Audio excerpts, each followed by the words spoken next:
Yeah, the title of the talk and of the associated paper is Emergent Classicality in Multipartite States and Channels.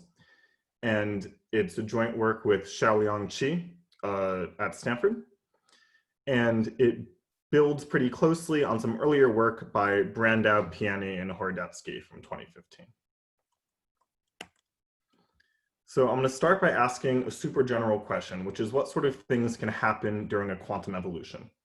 So of course, you have some input state, you let it evolve. I'm going to be talking about both unitary evolutions, but also open system evolutions or general channels. And then you have some output state. And I want to ask in particular when the output state is a large system divided into many subsystems. So maybe think of qubits, for instance. And I want to ask, how can the information spread during an evolution? Now, there's some sort of constraints that you're familiar with that sort of constrain what can happen during this evolution. One is no cloning. So that's a constraint in the sense that you know that the quantum information from the input qubit can't appear simultaneously in two different output qubits. Another sort of constraint that you're familiar with is that if one of the outputs contains the information about a classical measurement in some basis, then a second output can also contain information about a classical measurement of the input in an incompatible basis. So that's just like an uncertainty relation, seen as a constraint on the sort of quantum channels from one to many qubits. Okay, so I just told you a few constraints, and what I'm going to do during this talk is introduce a new result, which is another sort of constraint on how information can spread. So you can think of it as in the same vein as no cloning. Or from another perspective, you can also think of it as a sort of generalization of a monogamy type idea. And it'll be totally general, applying to any quantum time evolution. And the interesting perspective on this to me is that it has to say something about classicality. So the claim is that any quantum time evolution onto some large system will exhibit certain properties that are reminiscent of decoherence and classicality. And later in the talk, I'll try to justify me calling this some sort of emergent classicality. And by the way, this theorem is accompanied by a sort of constructive algorithm from a constructive proof that picks out an effective classical observable associated with the evolution, at least when that's applicable. And again, it's building off of this earlier work. Okay, so the setup is we have some input system A, we have some multipartite output system with subsystems B1 to Bn that I'll also be referring to as the environment. And the question we're going to ask is, what can Bob learn about A when Bob is at one of these output subsystems? Now, of course, for a very general evolution, I can't tell you what Bob learns about A, because anything could have happened. But I can make a very general claim, at least, which is that for most Bobs at different BI, Bob can only learn classical information. So the punchline that I'll try to refine throughout over time in this talk, the punchline is that almost everywhere in the environment, the locally accessible information about A looks classical in the sense that it can be obtained from a measurement on A in some fixed basis. Okay, and I'll make that more precise soon enough. So, of course, you can think of a general quantum channel in the following way, in the Stein-Spring dilation way. You take your input state rho A, you tensor it to some environment state tau, you jointly evolve both of them unitarily, and then we're going to be tracing out not just the environment, but all of the parts of the environment except some BI. And then we're going to specifically be asking about what is the evolution from A to this BI. And before I make the claim about what that evolution looks like, I'll just recall some jargon about quantum channels. So you know, a quantum channel is just a map on the density operators representing some general evolution. And in particular, I want to remind you about measure and prepare channels. So a measure and prepare channel is a special type of channel that takes this form. And the way that where M is some general POVM. Although if you like, imagine it as just some projectors to keep it simple. And then the interpretation of this is that we measure rho A, and then depending on the outcome alpha that we get, we prepare a state sigma on B. So if you have Alice and Bob at systems A and B, then they can accomplish this channel through only classical communication, because it looks like taking a measurement and then sending that classical measurement result labeled by alpha. Okay, so a measure and compare channel is this special type of channel. It's also an entanglement breaking channel, which you'd also be familiar with. This is just repeating what I said, and now I can finally make the claim. So the central result that I'm discussing is that for most BI, the quote reduced channel, which is this evolution from A to BI, is going to look measure and prepare. Not only that, but the specific measure and prepare channel, it'll use some measurement M alpha, and it won't depend on the output. So there's some fixed measurement M alpha, and then for any output BI, or for almost any output, I'll quantify that in a second, for almost any output BI, the reduced evolution is going to look like a measure and prepare channel. Yeah, and that's just repeating this punchline again. And by the way, I should have given an outline earlier. I'm going to keep explaining this result a little bit, and then I'm going to make it more precise and show you an actual theorem. And then I'm going to talk about the argument for that theorem. I'm not going to fully prove it, but I think it's actually a fairly simple and visual argument when you put it in the right way that can also give you a better idea of how the result works. And then I'll talk afterwards about some applications of these ideas or how to generalize them. Okay, so having told you this result, before I make it totally precise, let me just go through some examples. So here's one example. Well, no, here's just the general example scheme. We go from some row A to some row BI. And now here's one example. Sorry, can I ask a question, Daniel? Sorry. Is it important here that the B that you're adding, that the environment is exactly the same as the output system? Or could you have another, like, E system that you also trace out? So I guess my question is because I thought maybe to represent a completely general quantum channel, you needed a slightly larger environment, which is maybe A times B dimensional. Great question. An issue? So the theorem applies to really any quantum channel. Okay. And therefore there could have been in another environment, and then I could trace that out to B and then trace it out again to some BI. I guess I didn't go through that in the notation. Okay, thanks. Yeah. Okay, so it's really any evolution. Okay, and now here's this example. Can I ask also a question? I think also you're assuming something about the U and the tau, probably, because the claim depends on these things, right? But you probably explain it later. So actually, I am considering a totally general quantum channel. It's just that what I'm going to say about it will have some caveats. So I think these examples will make it clear what the sort of caveats are, and then I'll just list the theorem. Yeah, but it is, yeah, it will be for any channel. Okay, any other questions before I give the examples? Okay, but please do keep asking because there's no point otherwise. Okay, so in this quote decoherence example, the environment's going to start in the all zero state. And then what our evolution is going to do is it's going to basically take the input state, the 0 or 1, and it's going to copy it to everywhere in the environment. So it's sending 0, 0 to 0 with all zeros, but it's sending 1 to something that has all ones. Now, actually,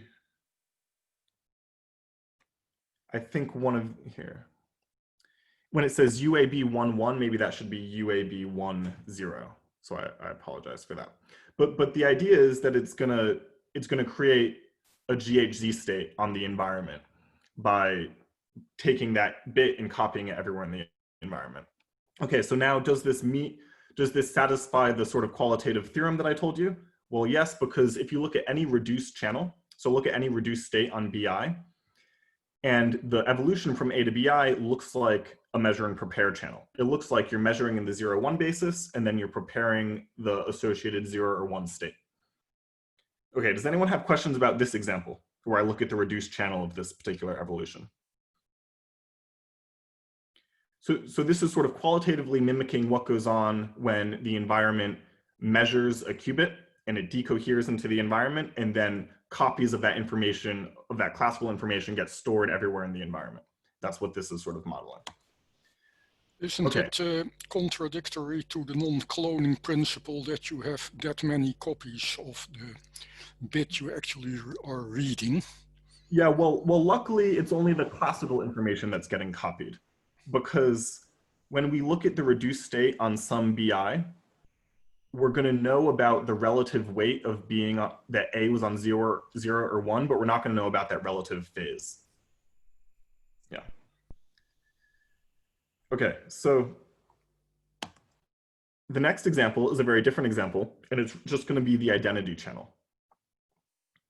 So in this case, it's the channel will look like an identity from A onto B1. So we're going to take the state on A and we're going to copy it directly onto B1. So the reduced state onto B1, or the reduced evolution from A to B1, doesn't look measure and prepare. It looks like the identity, because that's the example. On the other hand, the reduced state onto any of the other qubits, or the reduced channel, will be measure and prepare. I think you have another typo with the A being in state 1 in the right. Like you want to swap the it, right I hand guess, from side A of to B1. yeah. A1, all the B's in 0 should go to A in 0, B1 and 1, everything else in 0. Is that right? Yes, that's right. Yeah. Yeah, thank you, Jeff. So instead of looking at this algebra that I wrote down wrong, you can just take the words, which are, it is the identity channel from A onto that first subsystem of B. Okay, and then in this example, the reduced channel onto every other part of the environment will look measure and prepare in a trivial way. It'll look measure and prepare in the sense that we do a trivial preparation, because it's just a constant channel. So what's going on in this example is B1 learns everything about A, and all of the other Bs learn nothing about A. But it's still the case, because this is my claim, that for almost all of the BI, they only learn something classical. It's just in this particular example, it's sort of a degenerate example, what they learned was nothing. Almost all of the BIs learn nothing about A. But I'm going to still call that learning something only classical. Okay, are there any questions on this example?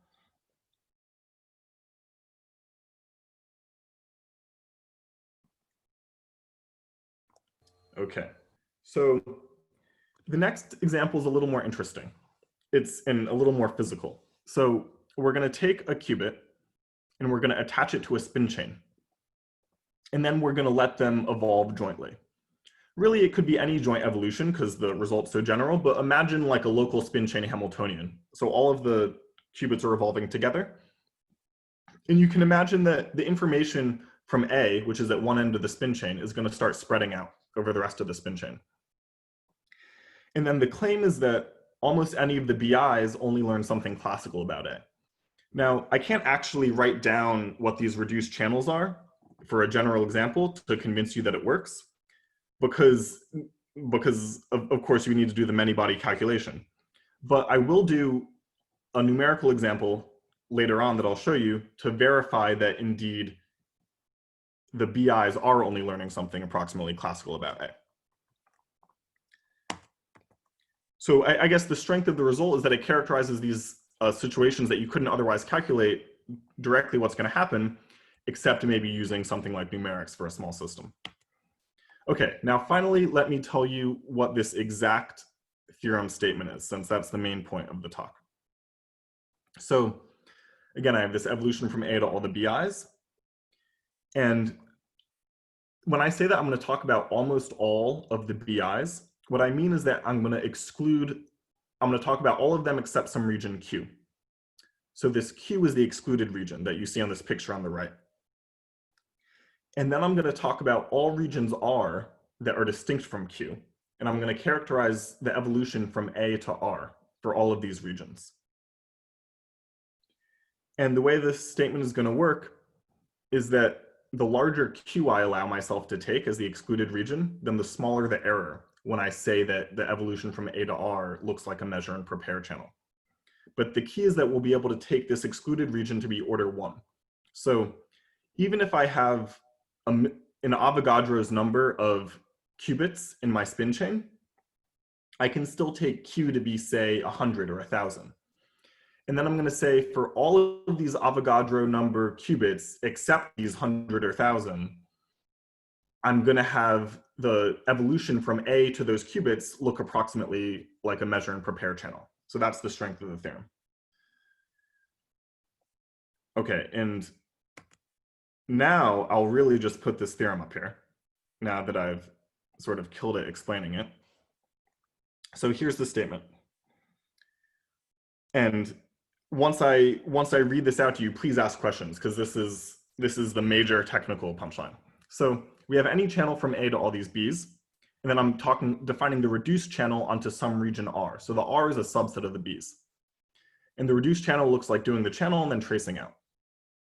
Okay, and then I'm going to say that for almost all of the reduced channels look measure and prepare. So in particular, I'll let you choose any Q and R, any sizes Q and R, and then say that for any such sizes, there exists some excluded region Q of that size, such that for all of the other regions R disjoint from Q, this reduced channel looks approximately like a measure and prepare channel. Okay, so please, before I talk more about the physics of this or the argument for it, I want to take any questions from anyone who finds it confusing, or just give you a second to read it and process it. Modulus of Q is the size of the subset, nothing to do with the dimensions of the Hilbert spaces? Or is it? That's, yeah, great point. It is what you said. So Q means how many output subsystems are we talking about? Yeah, so note that the dimension of the B's doesn't show up anywhere in this theorem. So the B's could even be infinite dimensional here, I guess. Yeah, that's right. The only thing that matters is how many of them I'm talking about, in what fraction of the subsystems I consider. So I exclude some order one, or sorry, I exclude some order one number of subsystems, and then I talk about the rest of the subsystems.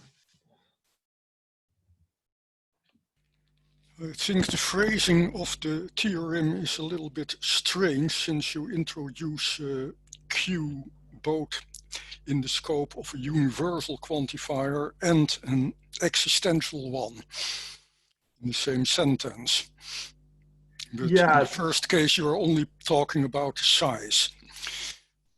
That's exactly right. So so you should have just a numerical quantity there. Yeah. So if I were gonna, yeah, it might have been less confusing if I called that size of Q some other letter like S. Yes, exactly. This way you'll remember what it is, but yeah, I realize the confusion. Yeah, so again, you get to pick the size of the region, and then I pick the region, and I say that anywhere away from that region, the evolution looks approximately classical in this way.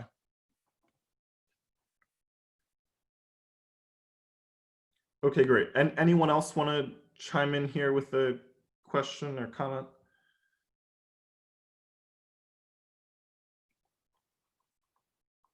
Okay, so let me talk a little bit more about this region Q.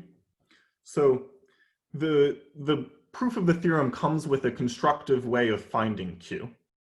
And we called this Q the quantum Markov blanket. So this term Markov blanket is borrowed from statistics and from the language of graphical models.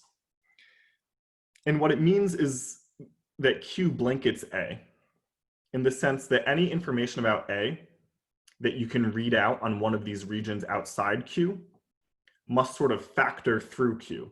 In other words, it can be obtained from a classical measurement on just Q. So this is sometimes also called a Markov shield or a blanket. So it's sort of shielding A from the rest of the system. And the physical significance is that this region will include any locally accessible quantum information about A.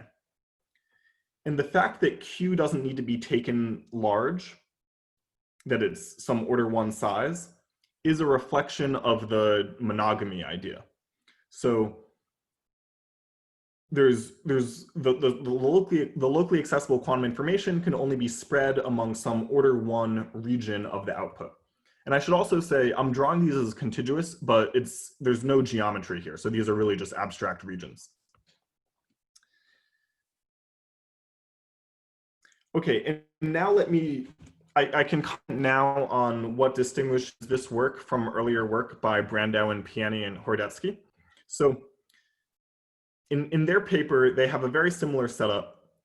They have a somewhat different proof, and they have a slightly weaker result in that their Q, what they would have, or what I call Q for them, is not order 1. It actually grows with the size of the system.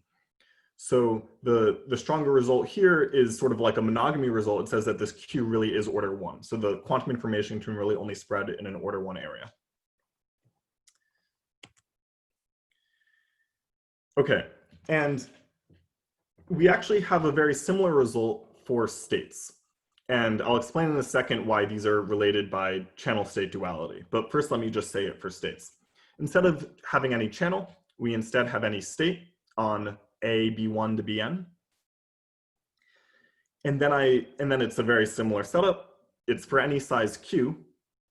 I can find some region of that size such that for rho AR, where R is anything disjoint from Q, it's going to look separable.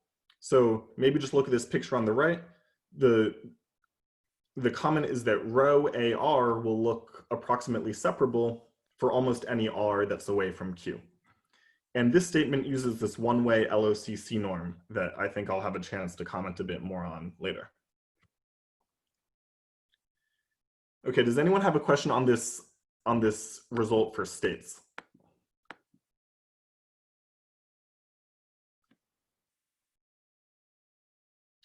I'll maybe just say it one more time to hammer it home, because I think it's like a particularly basic result when you frame it for states like this instead of channels. We're all very familiar with states. The idea is choose any state you want on this multipartite system. And one of the subsystems is A, the rest are B1 to Bn. And then I'm going to tell you a statement about the marginals on rho A Bi for almost any Bi. And the statement is rho A Bi, or more generally rho AR, where R is some collection of the Bi's. For almost any region R, it'll look separable between A and the rest. So this is again a sort of monogamy type statement, that A is going to look separable with the joint state on A and some region is going to look almost separable for any region.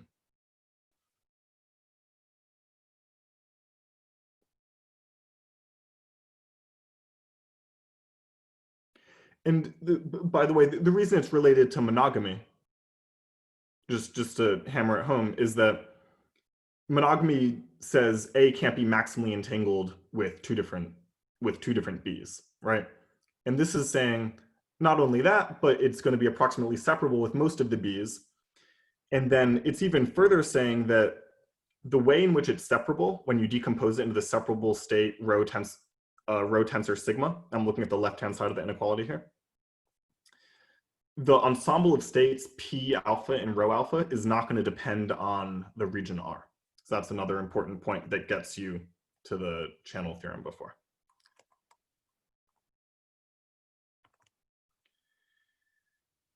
Okay, I'm now going to talk a little bit about the argument.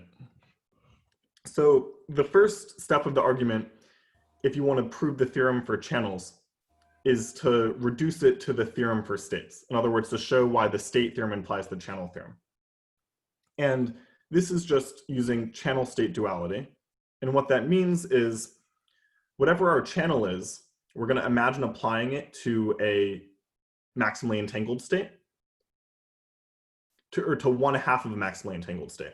So we have this channel A to B, and then we have this bell pair between A and A prime. And then we're going to apply the channel to half of the bell pair. And now we get what's called the choice state, which is a state on A prime B. And instead of talking about the channel, we're going to talk about the state. And now, if you're familiar with this formalism, it'll be clear to you that the reduced channel onto a subregion of B is the same thing as looking at some marginal, some reduced state between A and that subregion of B. And also, if you're familiar, you'll remember that a channel-looking measure and prepare is equivalent under this quote duality to the state looking separable. And I'll remind you, the measure and prepare is like an entanglement breaking channel. So we have measure and prepare entanglement breaking channels are like choice states that look separable. So with that translation, you can really just go between these two equivalent versions of this result. Okay, and from there, I argue the theorem for states. Now, yeah, it looks like I have time that I will actually talk a little bit about the argument here. Although I'll even pause one more time for questions because it'll get more technical once I start talking about the argument. By the way, did you want to say also something about this one-way LOCC norm in the previous slide? Oh yeah, that's a good point. Let me say what that is before I delve into the argument. So the theorem for channels it just used the diamond norm, I should have said. So that's a sort of familiar norm that tells you the distinguishability of these two channels. But this second theorem for states used a less familiar norm, this one-way LOCC. And it's defined at the bottom here. And I'll even, here. So here's the definition of the one-way LOCC norm again. And here I've written the sort of physical interpretation too. So it quantifies how well you can distinguish two states on a bipartite system using only local operations in one-way communication from R to A. So it's one of these operationally defined norms that tells you how well Alice and Bob can figure out whether two states are different, and it's restricting their operations in this way. And one-way communication just means R can only send messages to A, but not vice versa. Okay, and it's related to the one norm in the following way. It lower bounds the one norm like this, where this big omega is a constant that various groups have worked out in various ways. So I've sort of collected all of the best bounds relating these norms into this statement here, including some very recent ones. And then that's how you eventually translate to the one norm and then to the diamond norm that's used in the theorem for channels. Is the B the same as R in this equation? Oh, yes, that B, yes, that's right. That would be a typo.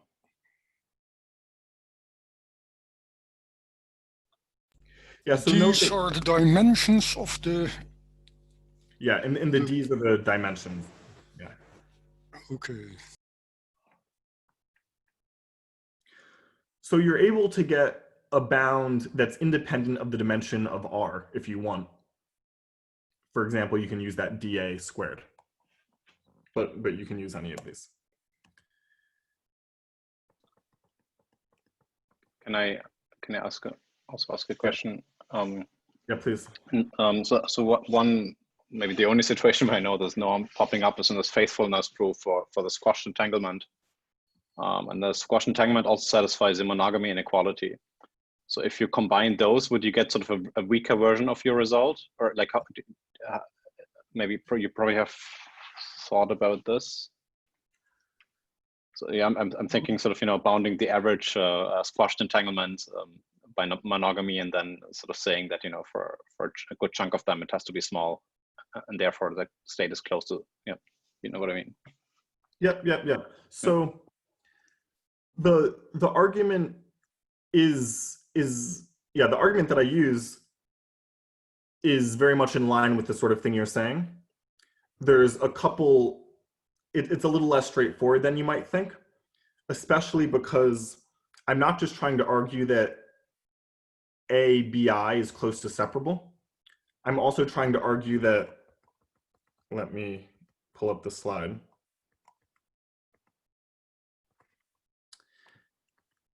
Sorry. I'm also trying to argue that these row alphas that are used in the separable decomposition are independent of the B. And the reason that's like this saying that the measurement was sort of, that's like one measurement that works for all of them. Okay, cool. And yeah, the reason that that's important to me is because if I'm really interested in this channel theorem that has this more physical interpretation about classicality, then like Michael said, that's ensuring that the measurement or the POVM M does not depend on the output region. Yeah. So that's why I'm able to say that for most subregions, the evolution looks classical for some fixed measurement. Okay. Thank you.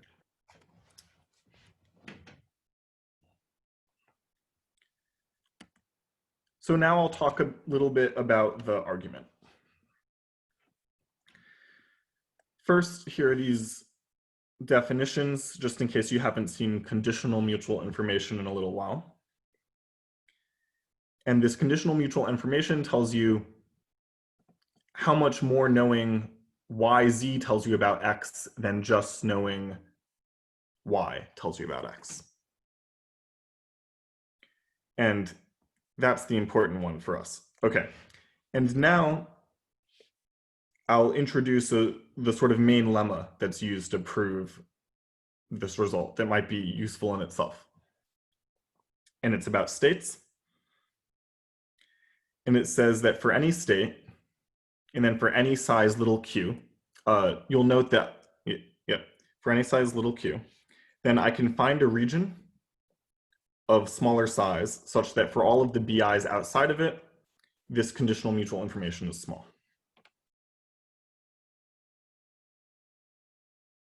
So this is this isn't that hard to prove, and it's the main cog in the result, in the argument for the main result.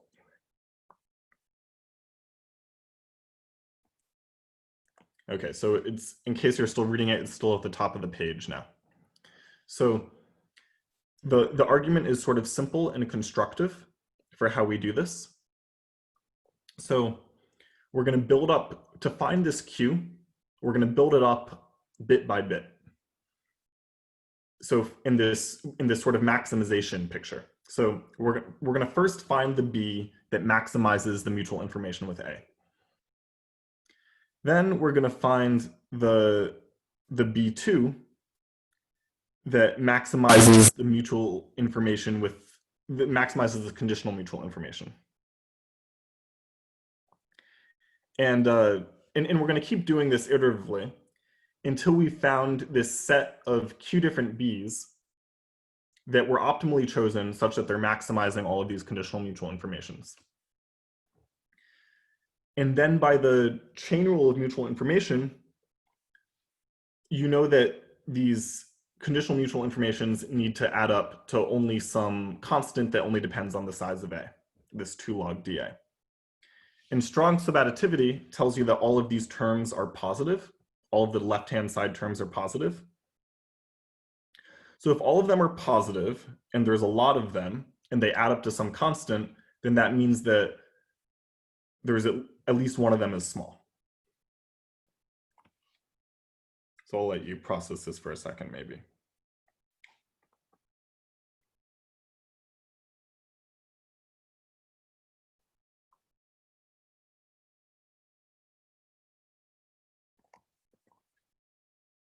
So, but I'll show you a picture of this in a second that might help with the intuition.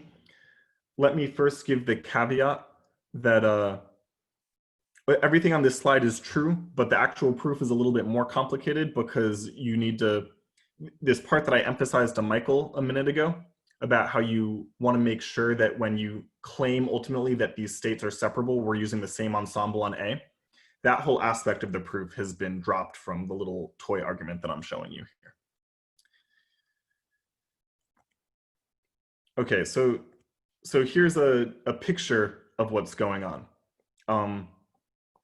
We're gonna, so let's focus on this picture here. We're gonna start at A, and then we're gonna build up our subset Q bit by bit. And the different ways of building up the subset Q, you can think of as different paths through the space of subsets. So the red and the blue paths are just two different example paths. And what these X's mean is I'm taking A, and then the first little bit of Q that I'm going to add, that I'm going to build up, for the red path is going to be this first B1. For the blue path, it's going to be B2. And then I'm going to keep following the path, and I'm going to now add a second qubit. So that's where the second X is.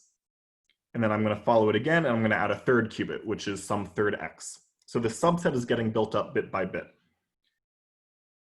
And physically, what we're sort of doing is we're expanding Q by trying to learn as much about A each time as we can. But eventually, further expansion isn't going to tell us any more knowledge about A. And what this means, like graphically on the graph on the right, is that here I'm plotting how much information Q has about A as I expand Q. And eventually, because this graph has a maximum, it's going to need to flatten out. And the place where the graph needs to flatten out, which is sort of like a flat region of this, exactly, which is just some flat region. That is going to be, that's exactly where it flattens out, is going to be where I choose the Markov blanket Q.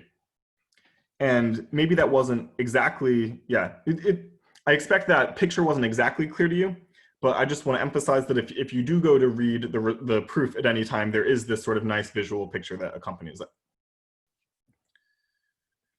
Okay, so that wraps up my statement and toy argument for the result. And let me just say one more time what the punchline is. So for almost any BI, the evolution to that BI looks classical in the sense that it looks as if there was a fixed measurement performed on A and then preparing some state on BI based on that measurement.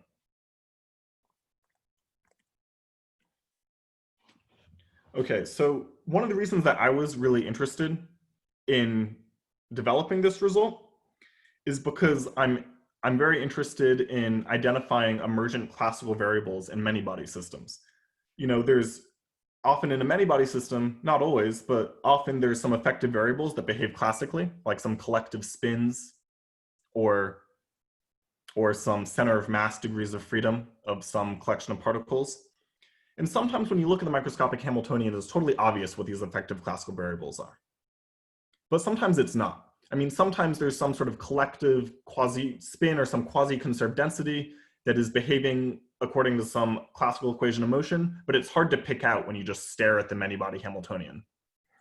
So this theorem relates to that puzzle in the following way. If you look at this evolution from, if you like take the spin chain example, we attach a qubit and then we do this spin chain evolution. And then this theorem will spit out constructively some generalized basis M alpha, which is decohering. If it is. So if there is some effective classical measurement on our qubit, then this theorem will find out what it is as a result of the construction. So my hope is that ultimately you could use these insights and the constructive proof involved in this theorem to help make more efficient classical simulations of quantum systems. So that is the sort of thing I'm working on, but I won't elaborate on now. But also it's also just information from, it's also just interesting from a pure information theoretic standpoint as well.